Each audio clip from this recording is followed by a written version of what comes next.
et un patriarche orthodoxe, à genoux, ensemble, devant la pierre du tombeau du Christ. Le successeur de Pierre en prière devant le mur de séparation entre Bethléem et Jérusalem. Le même pape qui offre d'accueillir chez lui les présidents israéliens et palestiniens afin de prier ensemble pour la paix.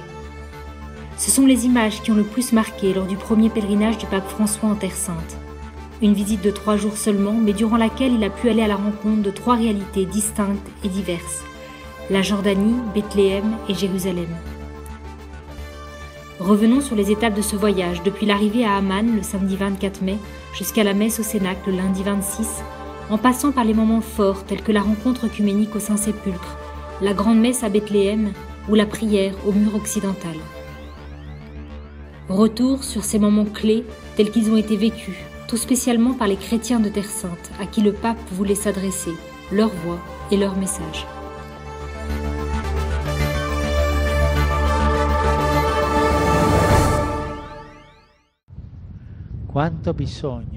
Le monde a tant besoin de nous comme messagers de paix, comme témoins de la paix.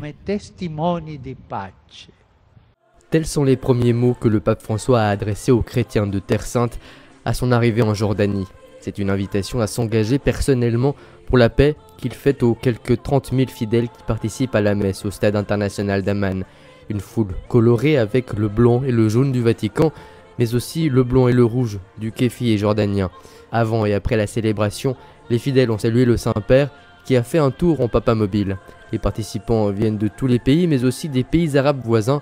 Parmi eux, 1123 enfants ont reçu leur première communion lors de la messe. Sur l'estrade, derrière l'autel, les images des 2 papes récemment canonisés, Jean XXIII et Jean-Paul II. L'invitation à la paix que le pape François a adressée aux chrétiens de Jordanie prend du sens dans la dimension de l'unité dans un pays où le pourcentage des réfugiés est extrêmement élevé.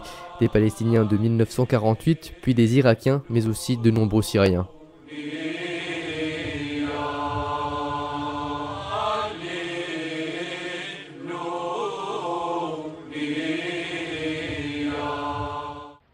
Le chemin de la paix se consolide si nous reconnaissons que nous avons tous le même sang et que nous faisons partie du genre humain.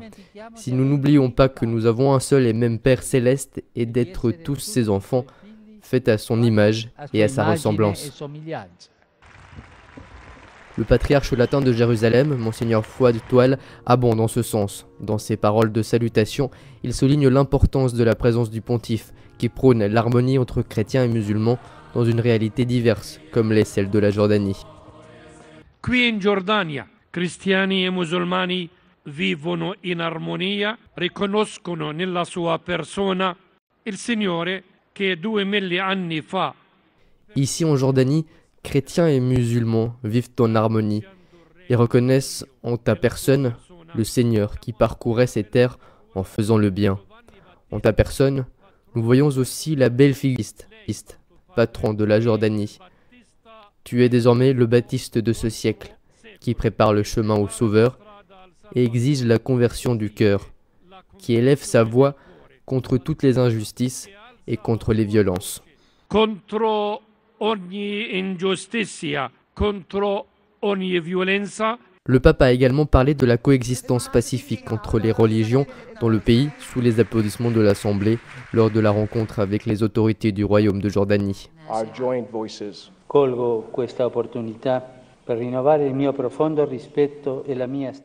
Je profite de cette occasion pour renouveler mon profond respect et mon estime pour la communauté musulmane et manifester mon appréciation pour le rôle de guide de Sa Majesté le Roi pour promouvoir une compréhension plus adéquate des vertus proclamées par l'islam et la coexistence pacifique entre les fidèles des différentes religions.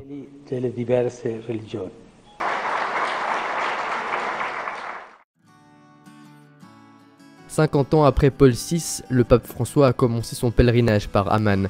À l'époque, Jérusalem était sous autorité jordanienne et le voyage avait commencé par là. Aujourd'hui, le pape, comme ses 3 prédécesseurs, renouvelle la tradition et parcourt ces mêmes pays. Nous sommes en Terre Sainte.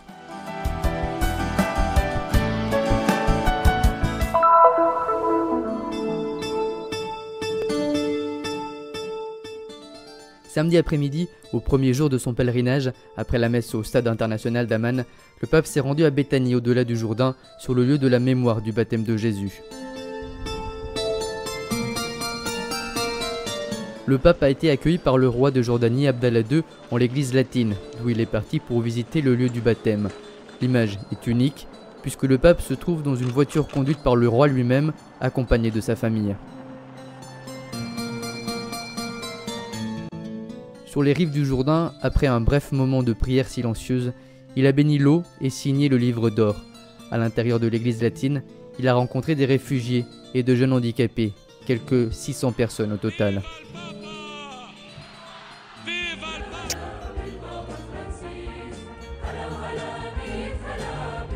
Le pape a exprimé sa douleur profonde pour les drames et les blessures de notre temps, causés par les conflits en cours au Moyen-Orient, surtout en Syrie.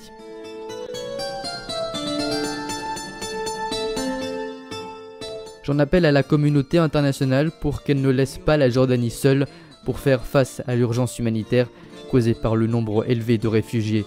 Je renouvelle mon appel pressant pour la paix en Syrie.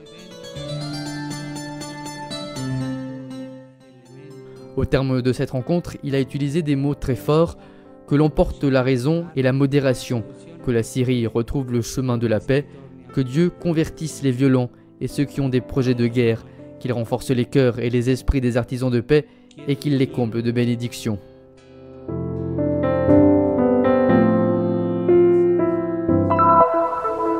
Tanti bambini sono ancora oggi sfruttati, maltrattati. Trop d'enfants sont exploités, maltraités, réduits à l'esclavage. Aujourd'hui, trop sont réfugiés ou même parfois noyés dans les mers. François prêche sur la place de la Nativité près de l'ancienne basilique chrétienne où on célèbre la mémoire de la naissance de Jésus. Comme il l'a dit, tout l'État de Palestine l'écoute.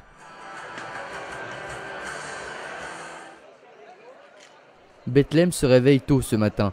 Dès les premières heures du jour, la place de la Nativité se remplit de fidèles en provenance principalement des territoires palestiniens pour assister à la messe célébrée par le pape.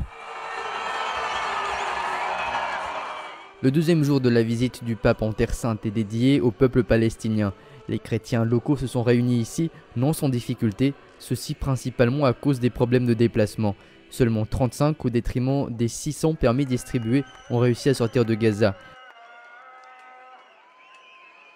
Près de 6000 personnes au total étaient présentes, personnes de Jéricho, Ramallah, Taïbé. Tous les chrétiens locaux sont venus au berceau du christianisme pour embrasser leur baba, comme ils appellent le pape en arabe.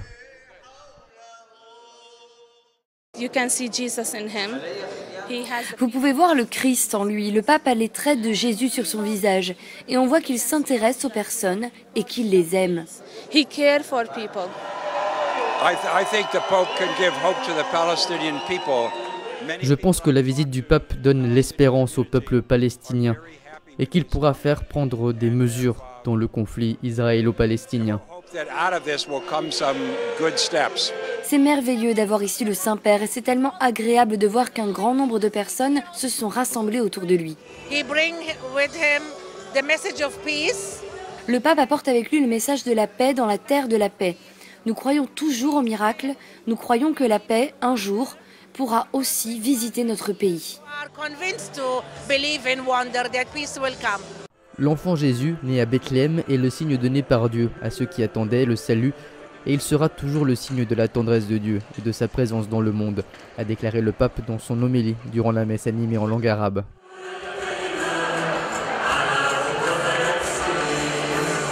Anche oggi i bambini sono un segno.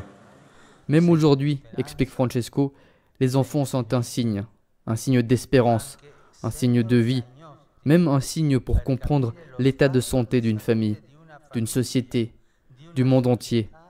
Lorsque les enfants sont accueillis, aimés, protégés, la famille est en bonne santé, la société s'améliore et le monde est plus humain.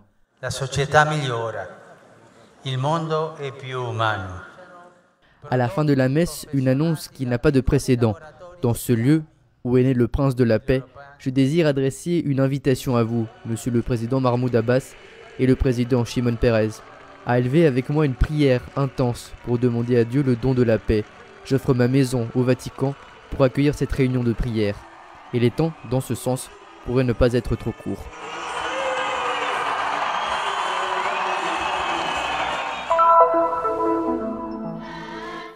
Nos grands-parents ont été chassés de chez eux et nous avons vu le jour sous l'occupation, derrière un mur. Pour cette raison, les enfants de Bethléem veulent crier au monde les difficultés et les souffrances du peuple palestinien. Juste avant, le Saint-Père parlait avec un enfant qui n'a jamais vu la mer. Le pape François écoute attentivement les enfants du camp de Déché, Haïda et Beth Jibrin, au centre Phénix situé au sud de Bethléem, lors d'une rencontre vivement attendue par l'évêque de Rome.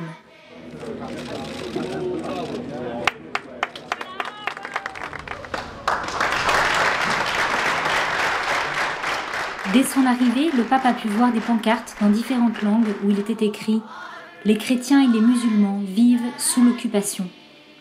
L'explosion de joie de ce matin à Bethléem a cédé lentement la place à un climat plus recueilli, chose très rare habituellement dans les cérémonies arabes.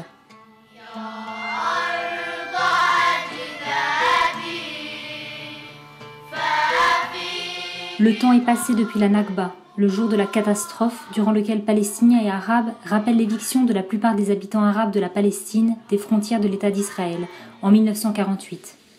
Les jeunes pour autant n'ont rien oublié et le répètent devant le pape, comme ils le font auprès des autorités. Mais on entend partout le mot salam qui en arabe signifie paix. C'est le désir de tous ceux qui vivent dans ce camp. Après le chant, le pape a pris la parole suite au message lancé par les enfants. Aucun discours n'avait été en fait prévu pour cette cérémonie. J'ai lu vos pancartes, j'ai bien compris votre message, dit-il en parlant aussi avec ses mains. Le passé, néanmoins, n'a pas à déterminer votre vie. C'est presque en prière que le pape s'est adressé aux enfants réfugiés. Rappelez-vous, il ajoutait, que la violence ne peut pas être combattue avec la violence, mais seulement avec la paix. La paix et le travail sont les seuls pouvant garantir un avenir pacifique. Puis est venu le moment de la bénédiction finale. Je vous remercie de m'avoir accueilli et écouté. Je demande à Dieu de vous bénir tous et vous demande de prier pour moi. Y a ustedes les pido que recen por mí. فأنا أطلب للجميع أن تصلون من أجلي. Muchas gracias. شكرا كثير.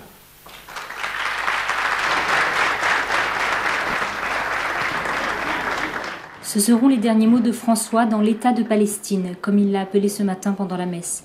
Et le voilà dans l'hélicoptère pour rejoindre Israël.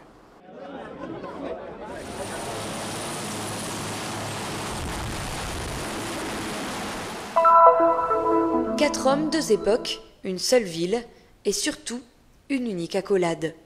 Le pape François et Bartholomé Ier en 2014, comme Paul VI et Athénagoras en 64. Les apôtres Pierre et André, les chefs des églises de Rome et de Constantinople, sont de nouveau ensemble à Jérusalem afin de prier pour l'unité des chrétiens.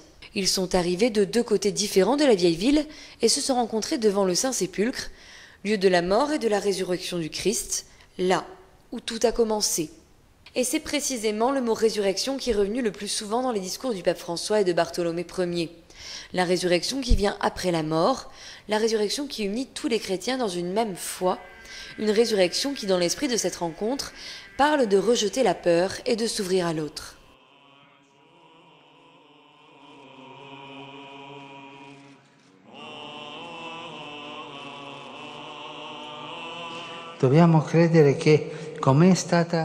Nous devons croire que de même que la pierre du sépulcre a été roulée, les obstacles qui empêchent la pleine communion entre nous pourront aussi disparaître.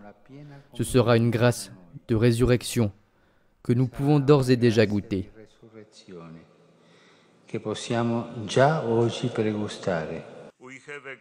Nous avons échangé une accolade d'amour, car aucune autre voie ne conduit à la vie au-delà de celle de l'amour, de la réconciliation, de la paix authentique et de la fidélité à la vérité.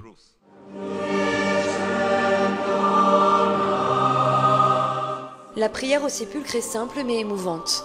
Le climat de fraternité sincère fait espérer en un avenir de communion. Et ce, dans la légitime diversité dont parle la déclaration commune, signée par le pape François et Bartholomé Ier peu avant, dans l'après-midi.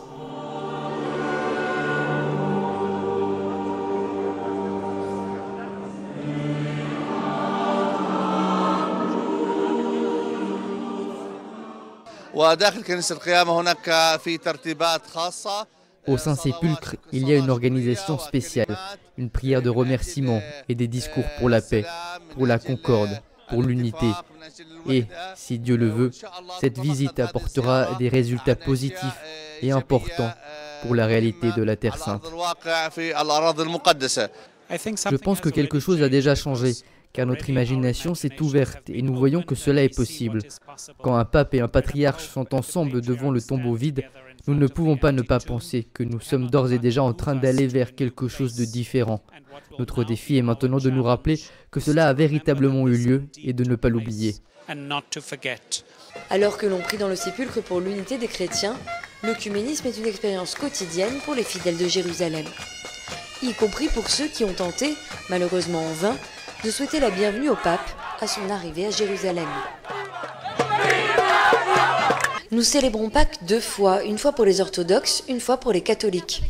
Et nous célébrons Noël 3 fois, pour les catholiques, pour les orthodoxes et pour les arméniens. Nous voulons célébrer ces fêtes tous ensemble.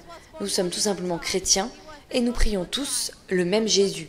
All together, we are all Christian, we are all praying for one Jesus. I have a lot of friends from a lot of churches. J'ai des amis qui appartiennent à des églises différentes. Ma mère est orthodoxe et mon père est catholique. Je n'ai pas de problème à prier dans une église orthodoxe ou dans une autre église. J'ai 80 ans aujourd'hui et mon idée de l'unité des chrétiens remonte à mon enfance. Je ne comprenais pas pourquoi certains chrétiens faisaient le signe de la croix d'une certaine façon et d'autres différemment. Et je n'ai toujours pas de réponse.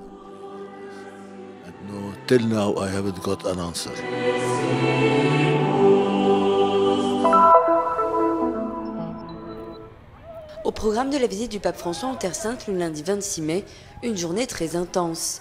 Une journée pour comprendre l'identité de la ville sainte pour les 3 religions monothéistes. Premier rendez-vous, la visite au grand moufti de Jérusalem, Mohamed Ahmad Hussein, sur l'esplanade des mosquées, accompagné par les autorités islamiques.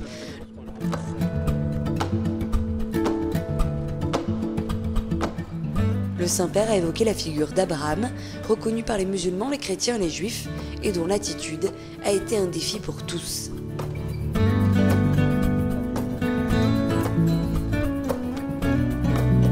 Au terme de la rencontre, le pape a lancé un appel à toutes les personnes et à toutes les communautés qui reconnaissent Abraham à se respecter, à s'aimer comme des frères, sans jamais instrumentaliser le nom de Dieu pour la violence.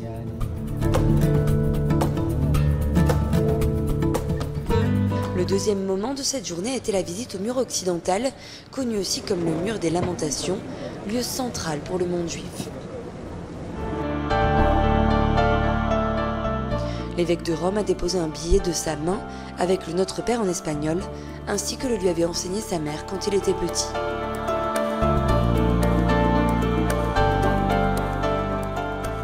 Il a ensuite signé le livre d'or en laissant le message suivant: avec un sentiment de joie, parce qu'avec mes frères aînés, je suis venu ici demander au Seigneur le don de la paix.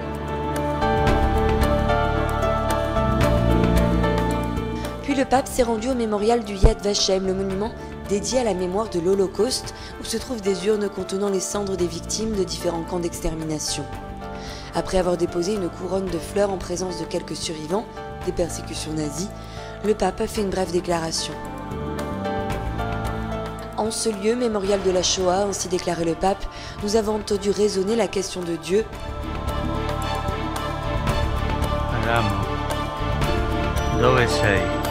Adam, où es-tu? Dans cette question, nous voyons la douleur d'un père qui perd son propre fils. Ce cri, où es-tu, résonne ici aussi, a ajouté le pape, en ce mémorial de la tragédie incommensurable de la Shoah, comme une voix qui se perd dans un puits sans fond. Puis, dans la grande synagogue de Jérusalem, le pape François a eu une rencontre avec les 2 grands rabbins d'Israël. Ne nous lassons pas de rechercher la paix, a encore demandé le pape au président de l'État hébreu. Ensemble, ils ont planté un olivier et fait quelques pas ensemble dans le jardin avant les discours officiels et avant la rencontre du pape avec le premier ministre israélien Benjamin Netanyahou en conclusion de cette matinée.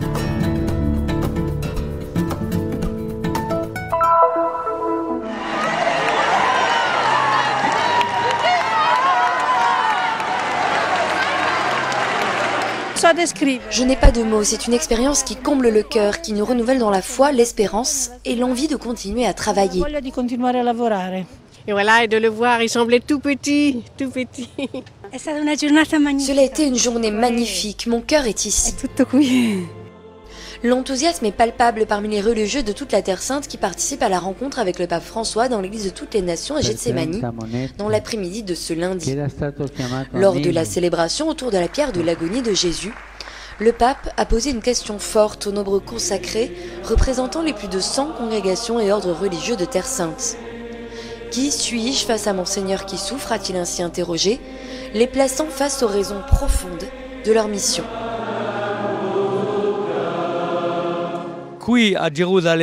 Ici, à Jérusalem, nous savons que Jésus est ressuscité. Mais avant la résurrection, il y a la souffrance. Cette phrase nous a donné beaucoup de courage. Si notre Seigneur a tant souffert et si nous souffrons, nous voulons être comme lui.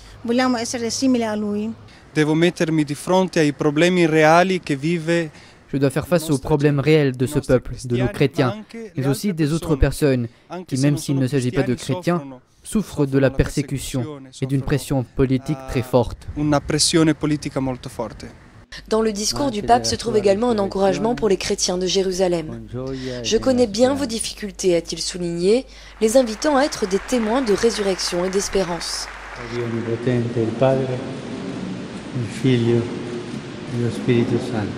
Après avoir planté un olivier dans le jardin de Gethsémani pour faire mémoire du geste de Paul VI il y a 50 ans, le pape s'est dirigé vers le Cénacle pour la messe avec les évêques de la Terre Sainte. La messe ne peut être célébrée en ce lieu qu'en de très rares occasions, ainsi que l'a rappelé le custode de Terre Sainte, le père Pier Battista Pizzaballa.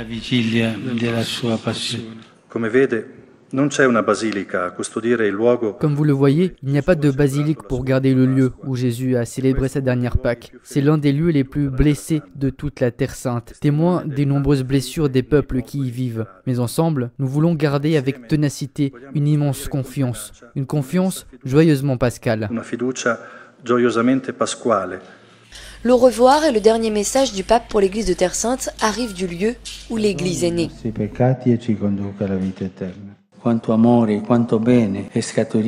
Que d'amour, que de bien ont jailli du Cénacle. C'est de là qu'est partie l'Église, en sortie, animée par le souffle vital de l'Esprit. Animata dal soffio vitale dello Spirito.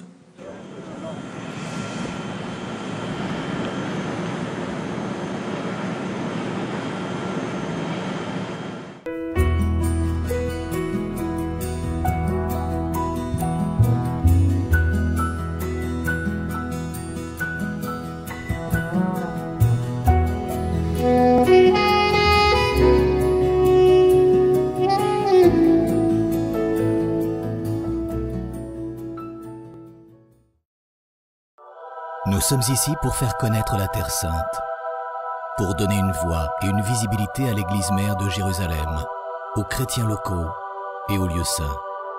Nous sommes ici pour raconter les histoires nombreuses et souvent oubliées de ceux qui vivent au cœur des difficultés avec foi et courage. Nous sommes ici pour porter au monde entier l'espérance de la terre de Dieu. Soutiens ceux qui œuvrent au nom de la custodie de Terre Sainte